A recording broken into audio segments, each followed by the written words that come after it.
Hello my dear students, आप लोग पढ़ाई कर रहे होंगे। हमने चैप्टर 4 के इम्पोर्टेंट क्वेश्चन कर लिए हैं और आपने जो रेगुलर बच्चों को वीडियो भेजे होंगे वो भी आपने देख लिया होगा।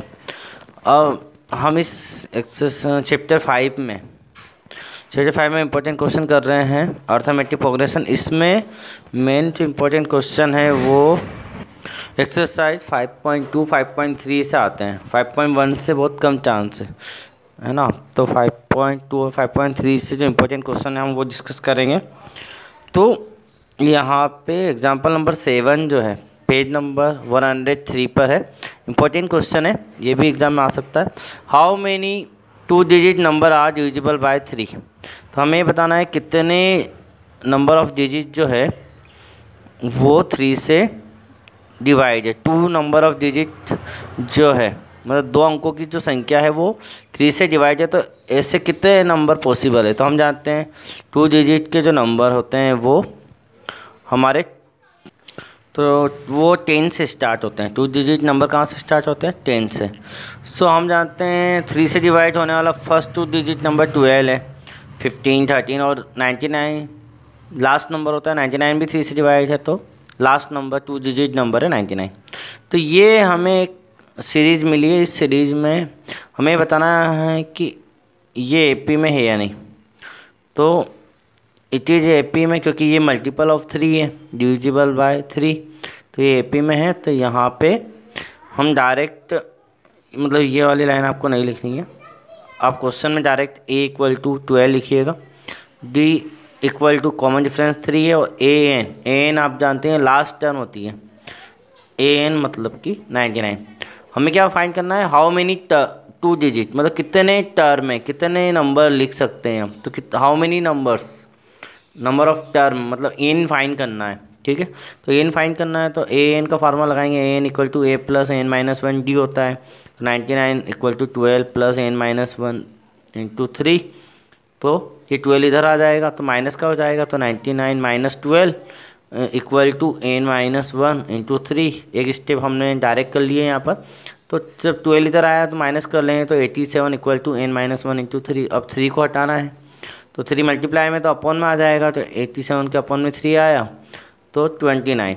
तो n - 1 = 29 और 1 माइनस का है उधर जाके प्लस हुआ तो n = 30। तो 30 नंबर्स ऐसे हैं 2 डिजिट नंबर जो 3 से डिवाइड होते हैं। तो ये हमारा इंपॉर्टेंट क्वेश्चन था। इसी तरह का एक क्वेश्चन है वो हम डिस्कस करेंगे एक्सरसाइज में 7 से। तो यहाँ पे चेंज हो सकता है, divisible by 3, divisible by 5, divisible by 7, इस तरह से चेंज हो सकता है। तो ये हमारा एक इम्पोर्टेंट क्वेश्चन था। तो बच्चे एक्सरसाइज 5.2 वैसे तो कोई भी क्वेश्चन आ सकता है 5.2 और 5.3 से। क्वेश्चन जो है वो भी इम्पोर्टेंट है और 7 भी इम्पोर्टेंट है। तो 6 वाले में check whether -150 is the term of AP 11,852 और 7 क्वेश्चन में लिखा है find the 31 term of AP whose 11 term is 38 and the 16 term is 73। तो हमें 7 और 6 क्वेश्चन सॉल्व करना है। सॉल्व करते हैं। क्वेश्चन नंबर 6 में हमारे पास सीक्वेंस दे रखी है AP। तो द गिवन AP इज 11,852 तो A = फर्स्ट टर्म 11 हो गया। D हम निकालते हैं, फार्मूला A2 - A1 है तो 8 - 11 हो जाएगा। तो -3 ग्रेटर नंबर माइनस का है। an हमारा लास्ट टर्म है, लास्ट टर्म हमारा -150 है। तो हमें ये बताना है इस सीरीज़ के अंदर, इस AP के अंदर -150 आता है या नहीं आता है। तो आता है या नहीं आता, उसके लिए हमने इसको लास्ट टर्म मान लिया कि ये इस सीरीज़ के अंदर है। तो ये लास्ट टर्म हो गया -150। अब हम n निकालेंगे। n मतलब कौन से प्लेस पर है, -150 कौन से प्लेस पर है। जैसे 11 फर्स्ट प्लेस पर, ये 8 सेकंड है, 3rd है, 4th है। तो कौन से नंबर पर ये आता है ये निकालेंगे। तो an = a + n - 1 d ये फार्मूला हमारा। तो यहाँ पे हम सारी वैल्यू पुट करें तो -150 = 11 + n हमें फाइंड करना है n - 1 × -3। तो -3 का मल्टीप्लाई पहले अंदर कर लिया। तो -150 = 11, -3 का n के साथ तो -3n और माइनस क्या हुआ प्लस, और 1 का 3 के साथ तो 3। अब ये 3 और 11 क्या हुआ प्लस हो जाएंगे तो 14 माइनस 3n, और ये 14 उधर जाके काय के बनेंगे, माइनस के बनेंगे, तो दोनों माइनस के बन गए, तो दोनों माइनस के प्लस हो जाते हैं, तो माइनस के 164 हो गए, दोनों माइनस के हैं तो प्लस होगा, और ग्रेटर आंसर माइनस का है तो माइनस 3n बचा हुआ है, तो ये 3n मल्टीप्लाई के साथ है तो अपॉन में आ जाएगा, तो -3n, तो माइनस से माइनस कैंसिल, और 3 से 164 जाएगा तो डेसिमल में आंसर आएगा, या फिर इस तरह से मिक्सड में आंसर आएगा, तो 54 2/3, मतलब कि रिमाइंडर बचेगा, पूरा कंप्लीट डिवाइड नहीं होगा। कंप्लीट डिवाइड नहीं होगा मतलब कि n क्या है, हमारा नंबर है, नेचुरल नंबर, होल नंबर, तो ये कंप्लीट डेसिमल में तो आ नहीं सकता, होल नंबर में आएगा या पूरा नेचुरल नंबर में आएगा, तो यहाँ पर हमें डेसिमल में मिल रहा है, मिक्सड में मिल रहा है, मतलब कि n की वैल्यू ये सीरीज के अंदर पॉसिबल है क्या, या तो 1 आएगा या 2 आएगा, कभी भी 1 और 2 के बीच में आता है क्या, कभी नहीं आएगा ना, तो पूरा नंबर कंप्लीट नंबर आना चाहिए, तो यहाँ पे या तो 54 आता है, 55 आता, लेकिन ये 54 से ज़्यादा है, लेकिन डेसिमल में आ रहा है, इसलिए ये n पॉसिबल नहीं है। जब n पॉसिबल नहीं है मतलब ये जो -150 है वो भी पॉसिबल नहीं है, तो हम ये लिख देंगे n is not a natural number so it is not a possible, मतलब कि ये 150 AP के अंदर हो ये पॉसिबल नहीं है, तो हमने आंसर लिख दिया -150 not term of given AP। तो क्वेश्चन नंबर 6 हमारा कंप्लीट हुआ। क्वेश्चन नंबर 7 देखते हैं। Find the 31st term of AP whose 11 term is 38 and 16 term is 73। तो यहाँ पे हमें 31 टर्म निकालनी है और 11 और 16 दे रखी, तो 11 टर्म क्या है, A11 इक्वल टू 38, तो A11 मतलब कि क्या होगा, A + 10D, A11 को हम क्या लिख सकते हैं, A + 10D इक्वल टू 38, इसको हम इक्वेशन नंबर 1 मान लेते हैं, ठीक है, तो ये हमारी इक्वेशन नंबर 1 हो गई, और उसके बाद A16 इक्वल टू 73 गिवन है, तो A16 का मतलब क्या हुआ, A + 15D इक्वल टू 73, इसको हम इक्वेशन 2 मान लेते हैं। तो इक्वेशन 1 और 2 को हम अगर एलिमिनेशन मेथड से सॉल्व करें, तो 1 और 2 को हमने सॉल्व किया, तो यहाँ पे बाय इक्वेशन 1 एंड 2 आप लिख दीजिएगा, बाय इक्वेशन 1 एंड 2, तो पहली इक्वेशन लिखी फिर दूसरी लिखी, और यहाँ पे ए के कोफिशिएंट इक्वल है, लेकिन दोनों प्लस के हैं इसलिए सिंबल चेंज होंगे, तो माइनस, यहाँ प्लस है तो माइनस, यहाँ प्लस है तो माइनस, और यहाँ प्लस है तो माइनस, वही एलिमिनेशन मेथड हम पढ़ चुके हैं चैप्टर 3 में। तो ए दोनों इक्वल है तो कट हो गए, तो -15 में से 10 गया तो माइनस का 5D इक्वल टू -73 में से 38 गया तो -35। अब माइनस के 5 उधर अपॉन में चले जाएंगे मल्टीप्लाई में, तो माइनस से माइनस कैंसिल, 5 से 35 7 टाइम, तो D की वैल्यू आ गई। तो by equation 1 put the value of D in equation 1, तो हम इक्वेशन 1 में वैल्यू रखते हैं, तो A + 10 इंटू D की जगह पे 7 आ गया इक्वल 38, तो यहाँ पे 70 हो गया, 70 उधर जाएगा, 38 में 70 गए तो माइनस की बड़ी संख्या है, माइनस करेंगे तो माइनस का 32 आएगा, तो A हमारा -32 आया। अब हमें क्या निकालनी, 31, मतलब कि n की वैल्यू क्या है 31 है, तो A 31 निकाल रहे हैं, तो फार्मूला लगाएंगे हम, A31 equal to A + n-1 into D, तो A31 इक्वल टू A हमारा क्या है -32 + 31 - 1 इंटू 7, इसके बाद A31 इक्वल टू -32 + 31 - 1 30 इंटू 7, तो A31 इक्वल टू -32 और 30 का इंटू 7 में हुआ तो 210 में से -32 माइनस हुआ तो 178, तो 31 टर्म जो है वो 178 आए, ये हमारा आंसर आ गया। तो हमारे इम्पोर्टेंट क्वेश्चन हो गए। आगे देखते हैं हम अगला इम्पोर्टेंट क्वेश्चन। क्वेश्चन नंबर 11 भी इम्पोर्टेंट क्वेश्चन है। Which term of AP 3, 15, 27, 39 will be 132 more than it's 54 term. तो हमें ये बताना है कौन सी ऐसी टर्म है, विच टर्म मतलब n फाइंड करना है, ऐसी कौन सी टर्म है जो हमारी 54 टर्म से भी 132 ज़्यादा है, मतलब 54 प्लेस पे जो आंसर आ रहा है, जो नंबर आ रहा है उससे 132 अगर हम ज़्यादा बढ़ा दें तो कौन सा ऐसे प्लेस आएगी जहाँ पे 132 और ज़्यादा हो जाएगा 54 के बाद। तो हमें n निकालना है ना, नंबर ऑफ़ टर्म कौन से प्लेस पर है, नंबर ऑफ़ टर्म। तो हम यहाँ पे AP हमारा है गिवन, AP इज 3, 15, 27, 39। तो a इक्वल टू हमारा क्या आया 3, फर्स्ट टर्म 3 है।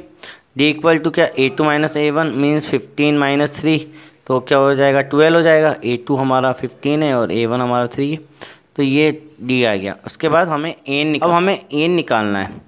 तो an मतलब ऐसे कौन सी टर्म है जो 54 से भी 132 ज़्यादा है, तो an निकालेंगे। तो an इक्वल टू क्या होगा, an ऐसा टर्म है जो 54 से भी ज़्यादा है, तो an की वैल्यू क्या हुई 54 प्लस 132। अब इसको सॉल्व करें तो an की जगह पे फार्मूला क्या होता है a plus n minus 1d equal 54 का फार्मूला क्या है a प्लस 53d लिख सकते हैं हम, एक कम हो जाता है 54 से, प्लस 132 जोड़ना है इसमें, ठीक है। अब हम वैल्यू रखें तो a की वैल्यू क्या है 3, तो अब ये स्टेप मैंने इसलिए हटा दी क्योंकि इससे ज़्यादा इजी ये हो जाएगी। आप चाहे तो ये स्टेप भी लिख सकते हैं। तो a की वैल्यू क्या है 3 plus n minus 1 into d की जगह पे 12 equal to a plus 53 into d means 12 plus 132। अब 53 का 12 में इंटू होगा तो 636 और प्लस 3 चल ही रहा है और प्लस 132 है। इसके बाद 3 plus n minus 1 into 12 equal to, ये तीनों प्लस हो जाएंगे तो 771, ठीक है। अब ये जो हमारा 12 है इसका इंटू हमने अंदर कर लिया है, 12 का इंटू n में होता है 12n माइनस 1 का इंटू 12 में होता है 12, और 3 और 12 दोनों को हमने सॉल्व किया था, एक प्लस का एक माइनस का है, तो माइनस का 9, तो 12n माइनस 9 इक्वल टू 771। ये 9 उधर जाके काय का बना, प्लस का बन गया, तो 780 और ये 12 अपॉन में आ गया, तो 780 के अपॉन में 12 आया तो n इक्वल टू 65, मतलब 65 नंबर पे जो भी लिखा है वो हमें 54 टर्म से कितना ज़्यादा है 132 ज़्यादा है, तो फिर n इक्वल टू 65, ये हमारा आंसर। तो 65 term is the 132 more than 54 term.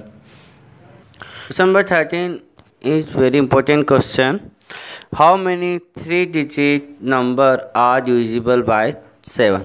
तो यहाँ पे जो क्वेश्चन है उसमें डिविजिबल बाय 7 बताया है, लेकिन एग्जाम में क्वेश्चन 5 के लिए आ सकता है, 4 के लिए आ सकता है, 3 के लिए आ सकता है, किसी भी नंबर के लिए डिविजिबल बाय ये चेंज हो जाता है, 7 की जगह पे कुछ भी नंबर लिख सकते हैं। तो इस तरह के क्वेश्चन एग्जाम में आ सकते हैं। तो हम क्वेश्चन नंबर 13 को सॉल्व करते हैं। Question number 13, the list of 3-digit number which are divisible by 7 each. तो यहाँ पे लिस्ट हमने निकाली है, और 3-digit नंबर कहाँ से स्टार्ट होते हैं 100 से, तो 100 के बाद 101 क्या 7 से डिवाइड होता है, 102, 103, 104 नहीं ना, 105 डिवाइड होगा, तो स्टार्टिंग नंबर 105 है, और लास्ट नंबर 3-digit नंबर 999, तो पीछे चलेंगे 999 7 से डिवाइड नहीं है, 998 नहीं है, 994 डिवाइड है, उससे पहले वाले सारे अनडिवाइड, तो लास्ट डिजिट 3-digit नंबर 994 है। बिटवीन गैपिंग इनके बीच में जो कॉमन डिफरेंस रहेगा वो 7, क्योंकि 7 से डिवाइड करना है तो 105 में 7 प्लस करें तो ये नंबर आते हैं। तो ये हमारी एक एपी बन गई। अब इस एपी में हमें क्या करना है, हाउ मेनी 3-digit नंबर्स, मतलब कितने 3-digit नंबर होते हैं, तो ये कितने नंबर है, ये इस सीरीज में टोटल हाउ मेनी नंबर्स है, मतलब n फाइंड करना है। तो let the n number be divisible by 7, मतलब n नंबर है जो डिविजिबल हो रहे हैं 7 से, तो वो हमने n मान लिया। अब इस एपी में a क्या है, फर्स्ट टर्म हमारी 105 है, d हमारा कॉमन डिफरेंस 7 हो गया, an मतलब लास्ट टर्म, तो लास्ट टर्म हमारा है 994, तो ये हमें an भी दिया है। तो an का फार्मूला जो हमारे पास है a plus n minus 1 d, इसमें सभी वैल्यू हम पुट करेंगे तो last term 994 equal to 105 plus n minus 1, n हमें फाइंड करना है, इंटू 7। अब हम 7 का मल्टीप्लाई अंदर करेंगे तो 7n माइनस 7 का 1 से भी होगा तो 7। अब ये दोनों प्लस और माइनस के हैं, तो सॉल्व करते हैं हम आगे। तो 994 और इक्वल 105 से 7 माइनस करेंगे तो 98 प्लस 7n बचा, और उसके बाद ये 7n की वैल्यू निकालनी है, तो 98 कहाँ जाएगा साइड चेंज करेगा तो प्लस का है, उधर जाके माइनस का हुआ, तो 7n equal to 994 minus 98। Minus करेंगे तो 896, तो 7 अपॉन में आ गया क्योंकि मल्टीप्लाई में है, तो अपॉन में, तो n की वैल्यू आई है 128। मतलब 128 ऐसे नंबर है जो 3 डिजिट नंबर है जो 7 से डिवाइडेड। ये हमारा आंसर देयर फोर करके लिख सकते हैं या हेंस करके। तो 128 नंबर आर यूजिबल बाय 7। तो क्वेश्चन जो आप पढ़ाई करते रहें, आगे एक क्वेश्चन हम नेक्स्ट वीडियो में डिस्कस करेंगे। इन इंपॉर्टेंट क्वेश्चन को जरूर करें। Thank you very much.